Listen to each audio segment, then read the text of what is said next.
আপনার কোন বস আছে তাকে ডাকেন, দেখি তার কত বড় ক্ষমতা। থানা আসতে হইলো কেন? তোর কারণে আমার থানা আসতে হইলো কেন? আমি থানায় আসি না, থানা আমার বাসায় যায়। মন্ত্রীর সঙ্গে মিটিং, সেটা ক্যান্সেল করে আসতে হলো আবার। স্যার আমার কি দোষ? এরা তো কোনো কথাই শুনলো না। আমার পরিচয় দোষ নাই? দিছি কয় কোনো মন্ত্রী টাইম নেই, সাহেব ভাই চিনি। কনগ্রাচুলেশন, বিশাল ক্ষমতাশালী জায়গায় তুই চলে আসছো। কি হচ্ছে আমার এখানে? কি আপনি?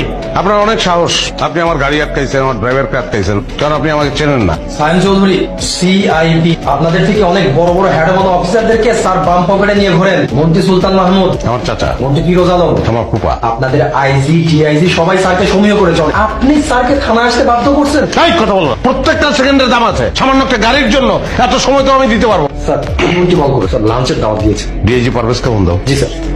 আমরা মনে হয় ভুল করে ফেলছি। আসসালামু আলাইকুম স্যার, আপনার সাথে কথা বলবে স্যার। আমি সরি আপনাকে ফোন করতে বাধ্য হলাম। আমি চাই একজন ওসি সাসপেন্ড হোক, এবং সেটা রাইট নাও। না, তাকে সাসপেন্ড কেন করতে হবে সেটা শুনবেন না আপনি? স্যার সরি, আসলে একটা মিসআন্ডারস্ট্যান্ডিং হয়ে গেছে।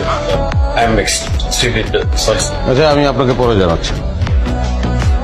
দুইটা শর্ত আছে। এক নম্বর শর্ত, আমার গাড়িটা যে লোক আটকিয়েছে তাকে স্যার আমি ইমিডিয়েট সাসপেন্ড করার ব্যবস্থা করে দিব। স্যার চুপ কর। চলো মধ্যে আমি বলবো আপনাকে। স্যারের দ্বিতীয় শর্ত হচ্ছে আপনাকে জরিমানা গুনতে হবে 10 লক্ষ টাকা। আপনি যদি আপনার চাকরি